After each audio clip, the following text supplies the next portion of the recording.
Good morning. My name is James Hargreaves. I'm the lead applicant for this bid, and my colleagues are Primrose. I'm Primrose Matambanads with Sesha, Zimbabwe. Hi, I'm Liz Fearon from University College London. And this is Jessica Ocholek from the University of York. Myself, Primrose, and Liz will deliver the slides, and Jessica's here to help answering questions. As you've seen in our proposal, we seek to understand inequalities both between and within countries in the gap between the need for and access to prevention and control interventions for infections of public health importance in Africa. We also seek to understand the mechanisms that drive these gaps and how they change over time and across contexts, and to develop approaches to accelerate the equity impact of these tools. The concern for equity is at the heart of national government policies in many of the countries of our region and has become central to the mission of global health initiatives set up over the past 30 years. However, the gap between policy intent and evidence-based action remains significant, and there have obviously been recent changes affecting this consensus recently, something we will return to later. We represent the INDI Consortium. The co-applicants are shown on the outside here, and you'll meet the team through the presentation. We're an interdisciplinary group, including expertise in epidemiology, social science, health economics, and mathematical modelling. We combine early to mid-career researchers who have a passion to improve health equity through research and who are living, working, or deployable to the African settings where we work, with experienced professors with vast methodological and substantive expertise committed to developing INDI as a unique capacity-developing network, producing influential mixed method science to reduce inequalities. Also shown are the two esteemed colleagues who will agree to chair our international advisory group. Our proposal is entitled Breaking the Inverse Laws, and our initial framework is shown here. A range of forces create social gradients and stratification, both between countries and within them, giving rise to more and less socially disadvantaged groups. The inverse laws describe a general pattern under which more disadvantaged groups have worse access to quality health services relative to their need for them, as predicted by Tudor Hart's inverse care law, have experienced greater exposure and susceptibility to hazards, here to infectious pathogens, as predicted by Harvard social epidemiologist Nancy Krieger's inverse hazard law, and benefit more slowly from the emergence of new interventions. And so paradoxically, these tend to increase inequalities in the short term, as predicted by the inverse equity hypothesis of Brazilian epidemiologist Cesar Victoria.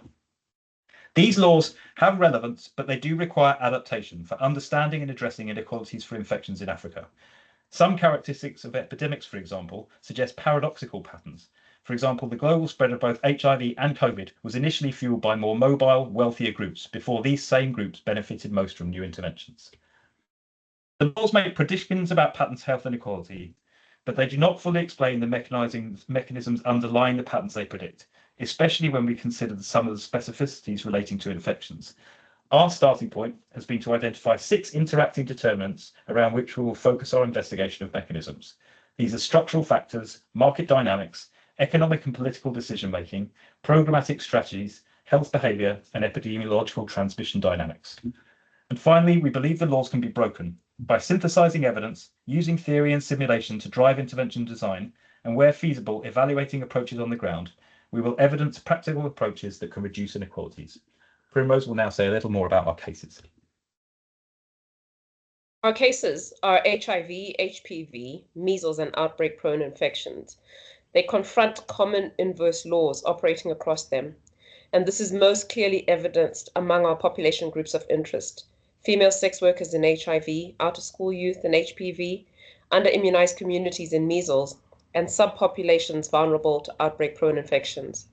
Despite unique pathogens within each case, a syndemic relationship emerges.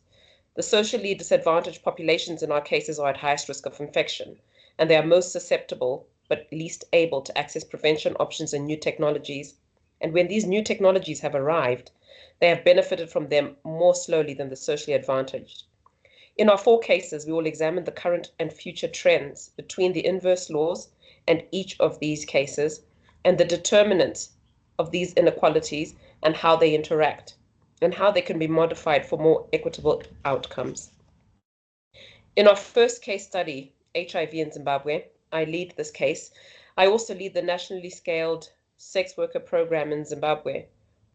Next slide, please. Where HIV prevalence among female sex workers is estimated at 48%. This is 4 times higher than that of women in the general population, and incidence is 10 times greater. While oral PrEP has been available globally since 2012, it was only introduced in Zimbabwe in 2009 and injectable formulations in 2024. These formulations are susceptible to changing global dynamics and have been affected in Zimbabwe by recent funding terminations by the US government. Stigma, discrimination, and supply-side constraints have continued to shape access to ARV-based prevention. Loveleen Bansi-Mataru, a mathematical modeling expert at UCL, and epidemiologist Francis Cowan at LSTM and SESHA Zimbabwe, will support exploring trends and inequities related to ARV-based prevention and examining the potential that the long-acting PrEP formulations have to break inverse laws. Mwelwa Phiri, a co-applicant and social scientist at Zambot, will lead the HPV case. The cervical cancer burden is high in our countries of focus, 33.2 per 100,000 women in South Africa and 65.5 per 100,000 women in Zambia. Out-of-school youth are left behind by school-based vaccination programs that began in South Africa in 2014 and Zambia in 2019. Kari van Schalkwyk at Sasima in South Africa brings her infectious disease modeling expertise to exploring alternative delivery approaches from mobile outreach to community-led campaigns and how that can shift coverage equitably. And Bernadette Hansen, implementation scientist at the Institute for Tropical Medicine in Antwerp, will also support examining modifications to determinants required to close gaps in both vaccination and screening effectively. Next slide, please. Spatial epidemiologist Ogembrume Wariri at MRC in the Gambia leads the measles case. There is suboptimal first dose vaccination coverage in Africa at 68%, compared with 94% in Europe, and second dose coverage required to prevent outbreaks is even lower. Between 2021 and 2022, measles cases increased globally by 18%, and 63% of all deaths were in Africa. Although Gambia outperforms most African nations in first dose coverage, a five-fold surge in cases was recorded between 2020 and 2024, underscoring persistent inequalities, especially in urban areas where overcrowded clinics leave poorer families more vulnerable. Social scientist Joanna Busher and immunologist Ed Clark, both of LSHTM and based at MRC the Gambia, will support exploring the potential of microarray patches to transform equitable immunization. Spatial epidemiologist Roran Lee of the UK Public Health Rapid Support Team leads the outbreak-prone infections case study in Kenya and Tanzania. Epidemic preparedness remains inequitable. Cholera surged by 125% in Africa between 2022 and 2023, even as it declined by 32% elsewhere. Supported by Shelley Lees, a co-applicant also with UK PHRST, and Frederick Uma of the National Public Health Institute in Kenya, we will explore citizen-led data collection and machine learning to better target interventions in rapidly changing outbreaks. We will examine the potential of data-driven surveillance and community listening approaches for more equitable outbreak response by prioritizing the needs of those most vulnerable. I'll now hand over to my colleague Liz to take us through our approaches. Thank you. Next slide, please. Our approach will begin with developing a version 1 inverse laws conceptual framework via theory-informed literature review and through theory of change workshops with communities and policymakers. Our project will take an iterative approach with regular engagements for reflection with stakeholders and feedback to refine this framework alongside emerging findings. Next, Work Package 2 will prepare us to undertake case study analysis by first providing contextual and historic understanding, constructing timelines and between-country time trends analyses for each of our case study infections and their successive treatment and prevention technologies. We will also develop the key interdisciplinary methodological tools aligned with our theoretical approach, including an integrated epidemiological and economic modeling framework. It is essential that these tools be developed with the input of multiple disciplines and with key stakeholders. For example, choices about how to represent different social groups within a model, their interactions with each other, and patterns of intervention access, motivation, and engagement requires local contextual understanding. Economic modeling choices are inherently value-laden. For instance, we will develop inequality aversion parameters with local stakeholders for distributional cost-effectiveness analysis. We get to the heart of our project in Work Package 3, where we will apply the frameworks and methodological approaches developed over Work Packages 1 and 2 to our case studies. Each case study will employ mixed methods selected to best answer the questions that Primrose has just outlined, from social epidemiology, modeling, citizen ethnography, and market analysis.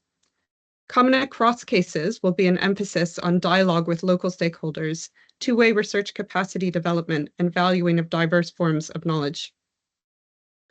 For midway through the program, we will update an iterative realist synthesis of context mechanism outcome configurations identified through our analyses, linked back to our theoretical framework. This realist evaluation approach supports transportation of findings across settings and will help us to relate case study findings to our overarching conceptual framework. Rather than leaving dissemination to the end of our project, we will hold regular engagements with stakeholders throughout, cultivating an international community of practice and co-developing our inverse laws framework, an associated toolset and webinars and discussion fora to enable its application in practice. I'll now hand back to James for updates and submission. Thanks, Liz. We've continued to work together since our submission, and on the slide here are listed some recent developments, which I won't read through, but we're happy to answer questions about. I will mention that the cost challenge exercise undertaken by the Trust prompted discussion about our research environment strategy and ensuring our cost structure was aligned with our ambitions for equitable partnership and capacity development at all levels. I will end by acknowledging the current turmoil in global health, creating uncertainty in both multilateral initiatives and the countries where we work. Primrose in particular has had immediate first-hand experience of how these shifts are playing out. We've been conducting risk assessment in 3 areas. Firstly, whether access to the data sources we will use are affected by recent changes. To date, through one mechanism or another, we can access all of the data identified in the proposal. Second, whether our case studies might be undermined by in-country programme cuts. And here there are indeed major changes happening, with many programmes funded through Global Fund, PEPFAR and Gavi stalled at risk or already defunded. Nevertheless, the infrastructure and partnerships on which our case studies are built currently do, and we judge will, remain in place. Third, strategically, we argue that the emerging shifts accentuate the need for our work. Just as we hypothesize that the emergence of new technologies can exacerbate inequalities, so too we hypothesize that the shifts in global health caring today may have the same effect.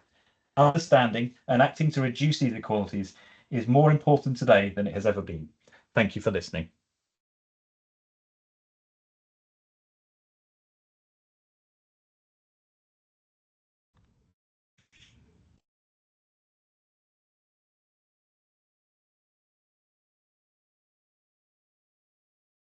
That's our